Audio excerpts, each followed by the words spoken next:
everybody, it's Ike and Christine. Hi. Episode number 13. Happy Thanksgiving, everybody. And to those of you not in America, happy Friends Day and Get Together Day and eat something. Today's beer, Larry Lawson, you're going to enjoy this one. There we go. Turn this baby around. It's a New Mexico Pinon Coffee Porter. Yeah, you heard me. It's pinon nuts, from a pine tree, mixed with coffee and beer. Brewed in Santa Fe, New Mexico. Let's give this baby a try. Oh, and this was brought to us by Joseph Baca, Santa Famous Street Eats. He was one of our guests before. He figured we need to try this. So let's give it a try, huh? Let's see. Smells good. It smells like a beer coffee.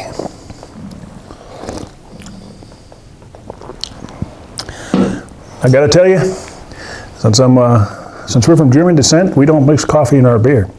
It's peculiar. Not bad, but... I think some people may enjoy this. It's very, it's like drinking a beer in a Starbucks. Yeah, it really is. Like you walk in and sit down and just pop a beer and drink it in there. Everybody else is drinking coffee and they're like, what? It's kind of like you order the coffee, but only like half a cup, take a beer and pour the beer into it. Not too bad though. I mean, if you had to drink it, you would drink it. Our subscriber count is growing 3, 4 every week. It's awesome. We're up, I think, 90, 91 now. A lot of you who are subscribed need to go to your YouTube channel and go into settings and turn off the privacy filter, because I don't know who you are. And if I don't know who you are, you can't win this little baby. Next one's probably going to be a skull, just probably a 1 ounce skull, which we'll see. Shout out to Larry Lawson as usual. He's off this week. He said he's not going to do a show for Thanksgiving. We'll see you next week then. Can't wait for your next show. I encourage all you people to check out his channel. It's Indian River Hauntings on YouTube. Just, I'll try to put a link on this video again. It's a good show. It's an hour long, and he talks to his partner in England, and they discuss all kinds of stuff. And if you're into this kind of stuff, I think you'd enjoy it. He also rivals us on our beer challenge. Therefore, we always come up with nice, crazy New Mexico beers, and he comes up with crazy Florida beers. And one day we'll meet in the middle and probably just drink a Budweiser. So.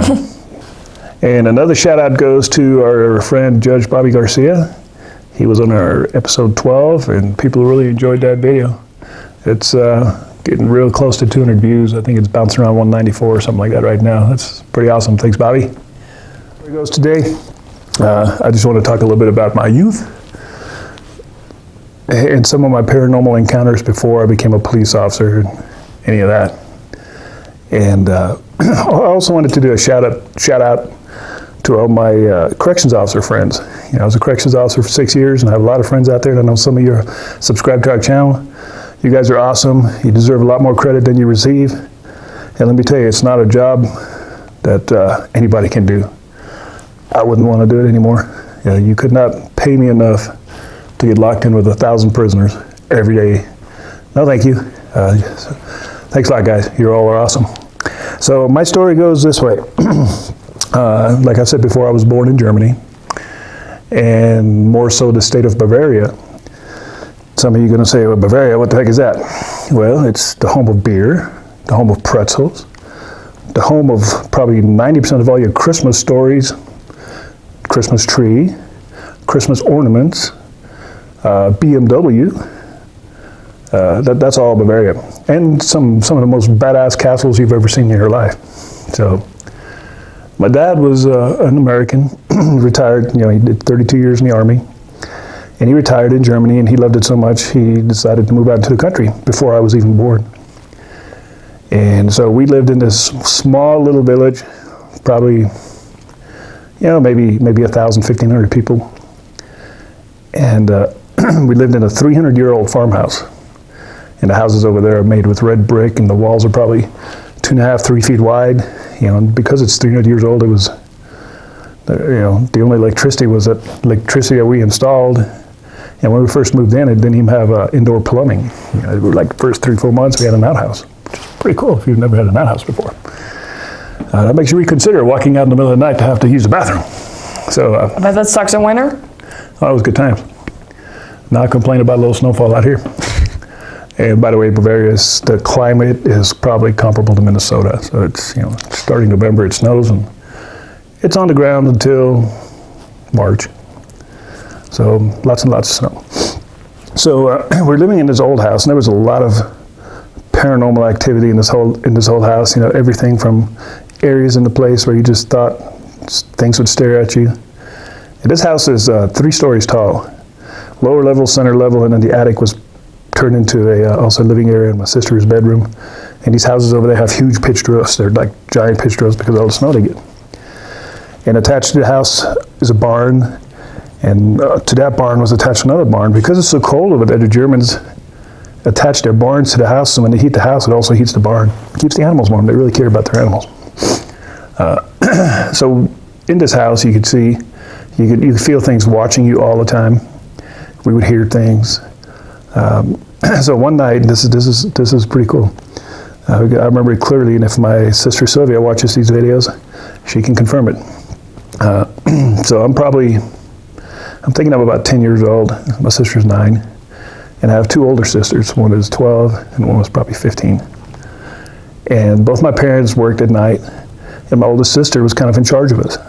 So we're sitting in the kitchen area, and we heard a knock on our door.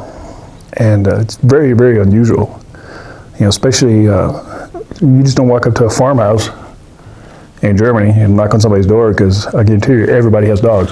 And we ourselves had 2 big giant St. Bernards and a little brown mutt. So it's kind of risky business to walk through somebody's yard and knock on the door. Nevertheless, there's a knock on the door, and me and my oldest sister, Kathy, go up to the front door, and she opens the door. And there's a man standing there, and he was completely bald, and he wasn't really dressed for winter. He was just like a heavy shirt or a real light jacket, but there's snow on the ground.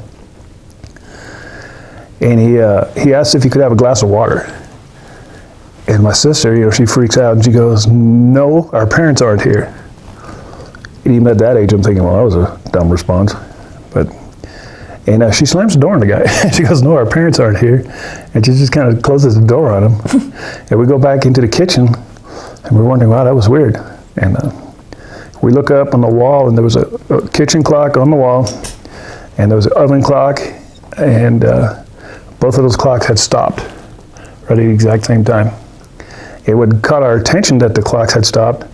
It's the clock that was on the wall, and those one of those cheap plastic round ones was moving. It was just barely, and I can't remember who noticed it first. It was one of my sisters. They said, like, "Is the clock moving?" And we look up there, and it was just barely moving.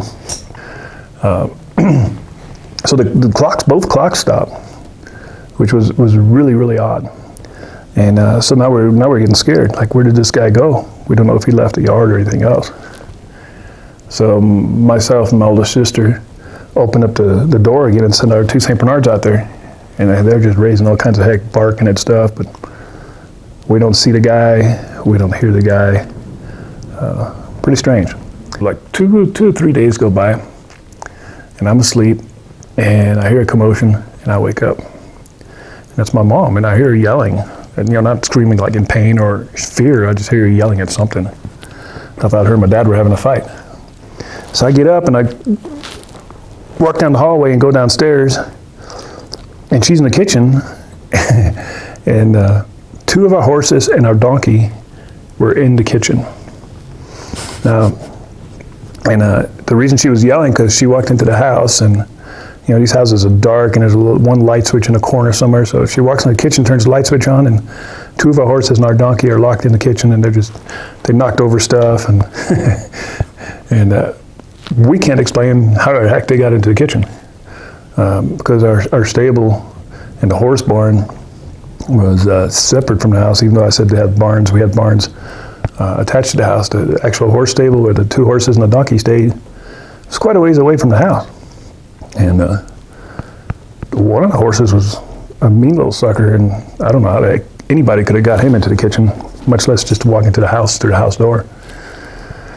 But nevertheless, all three of them are in the house, and she's raising hell, trying to get him out, shooing him out. And I walk down the stairs, I look in there, and I'm like looking at her. I'm like, Mom, why'd you bring the horses in the house? And she's like, I didn't bring the horses in the house. And then my dad wakes up and goes, what are you all doing? I'm like, the damn horses are in the kitchen, and he's having a fit.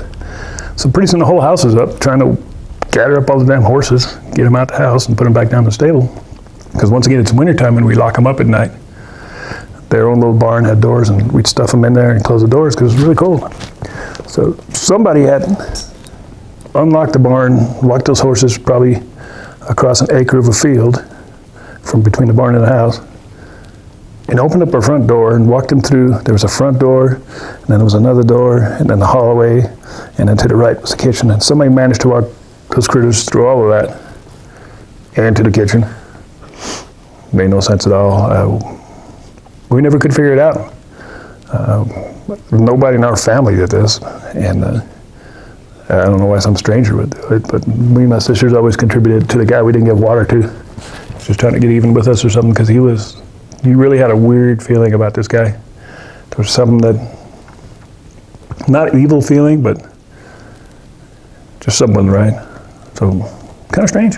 I like that story. Pretty good. I would have just given him the water. Short little story, Thanksgiving story. We're going to try to have some guests on again here pretty darn soon. Remember, you got to subscribe, like, and share this video. I'm going to say it every time now because people are saying, what does that mean?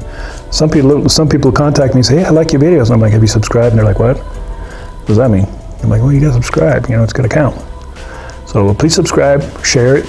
Share it with your friends, anybody else that's in the paranormal. You don't necessarily have to be a police officer or a corrections officer to come tell me a story. Send me your story.